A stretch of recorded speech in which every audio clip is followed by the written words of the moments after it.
नमस्कार बंधुगण, कहानी दुनिया को आपण मानकु स्वागत। आजिर कहानीर ना है निरपराधिनी। अवंती नगरी रे जड़े राजा थिले। तांको उआस छात उपरे दिने टहलिला बेले से देखिले तांको पड़िसा घरे गोटे सुंदर स्त्री। राजा थिले संग्रामी और विचारशील, तथापि रूपसी रमणी को देखि तांको चित्त ढली गला। से घरटा कहार बोली राजा तांको चाकर को डाकी पचारिले। मुंड नुआई चाकर कहला, हजूर से घर होची आपनको नौकर वीरभद्रंकर। राजा हुकुम कले, जाओ वीरभद्र को डाकी आण। वीरभद्र आसिला परे राजा तांको हाथ गोटे चिठी दे कहले, देखे चिठी नहीं कि कलिंग नगर रे विजय सिंह को देई तांको ठारो जवाब नहीं आसीबो। काली बड़ी भोर तुमको जीवाकू हबो। हाँ आज्ञा कही चिठी नहीं वीरभद्र निज घर को चलीगला। घरे पहुंची कलिंग यात्रा पे प्रस्तुत हैला। ता परदिन वीरभद्र अवंती नगरी सुदूर कलिंग नगरी को यात्रा कला परे राजा दांडरे बुलु बुलु वीरभद्रर घरे पशिगले। वीरभद्रर स्त्री राजा को बहुत आदर सत्कार कला। आउ कहला, छामु आपण मालिक सत, किंतु केवल भगवान ही आम रक्षक। राजा पचारिले, तमे एमिति काहेकि कहल?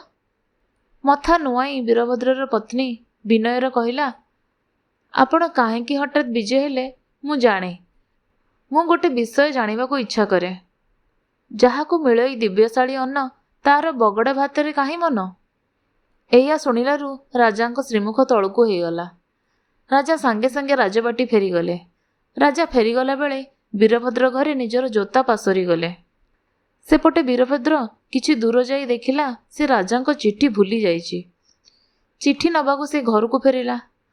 घर को फेरी से देखिला राजांको जोता। राजा ताको काहेकि चिट्ठी देई सुदूर कलिंग नगरी को पठाइले से बुझीगला। कहा मुह को न नहीं चिट्ठी नहीं घोड़ा चढ़ी चलीगला। तार ता स्त्री उपरे संदेह हैला। वीरभद्र कलिंग नगरी को गला। विजय सिंह को राजांको चिट्ठी मध्य देला। पुणी जवाब नहीं तुरंत फेरी राजा को चिट्ठी बढ़ाई देला। राजा ताको 100 मोहर पुरस्कार देले। वीरभद्र 100 मोहर नहीं एक रत्न दुकान को गला। आउ एक मूल्यवान मोतीहार किणी ता पत्नीर गलारे लगेई देला। मोतीहारटा पत्नीर सौंदर्य को 2 गुण अधिका बढ़ाई देला। वीरभद्र कहला, एही इनाम राजांकोठु पाइले, याकू पिंधिकी तू तो माँ घर को जा। अच्छा जाऊची कही सजबाज होई मोतीहार पिंधि वीरभद्रर पत्नी ता माँ घर को चलीगला। माँ घरे मासे काल रहिला। ताको अनेइबाकू वीरभद्र गला नहीं कि काहाको पठेला नहीं अथवा चिठीटीए भी देला नहीं। काहेकि काहाको पठौ नाहांती कि चिठी दौ नाहांती से कथा भाभी भाभी पत्नीर मन अधैर्य हैला। मासे बीतीगला परे वीरभद्रर शला ताको देखियाकू आसिला। वीरभद्रर कथाबार्तारू ता शला बुझीगला जे से ता भौणी को चिरदिन पई छाड़ियाकू जाउची। कथाटा बेसी दूर को चलीगलाणी। शला पचारिला, एते बुलेई करी कथा काहेकि कहूच? तमे मो भौणी को आनिब ना मु जाई राजांको छामुरे गुहारी जणेबी?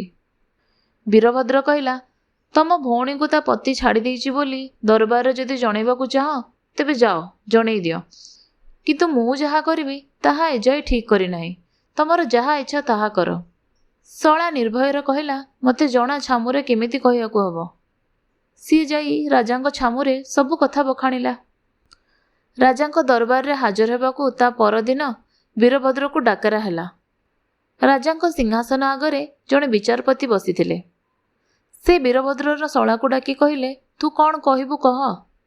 शला कहला, महाराज विचार करबाकू हेबो। मोर गोटे भल बगीचा थिला।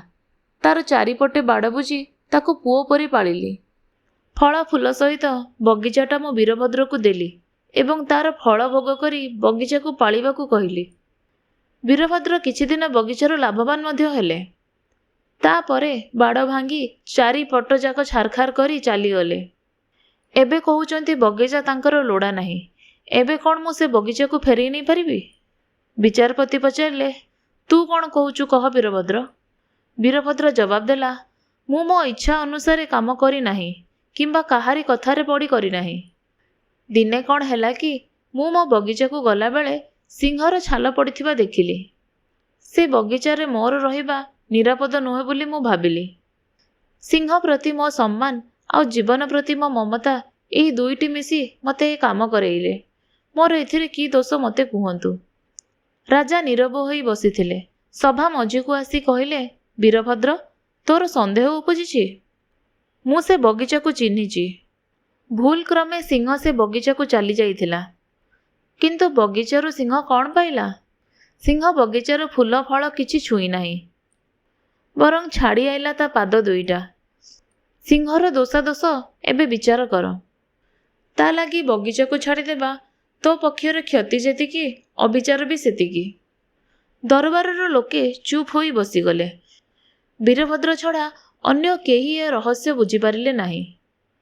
ରାଜାଙ୍କ କଥା ଶୁଣି ବୀରଭଦ୍ର ବହୁତ ଖୁସି ହେଇଗଲା। ତା ମନରୁ ସନ୍ଦେହ ମଧ୍ୟ ଦୂର ହେଲା। ତା ପରଦିନ ଯାଇ ସେ ତା ପତ୍ନୀକୁ ଘରକୁ ଡାକି ଆଣିଲା। ଆଉ ଉଭୟେ ଅତି ଖୁସିରେ ଘର କରି ରହିଲେ। ଆପଣମାନେ ଶୁଣୁଥିଲେ ଜହ୍ନମାମୁଁର ଏକ କାହାଣୀ ନିରପରାଧିନୀ।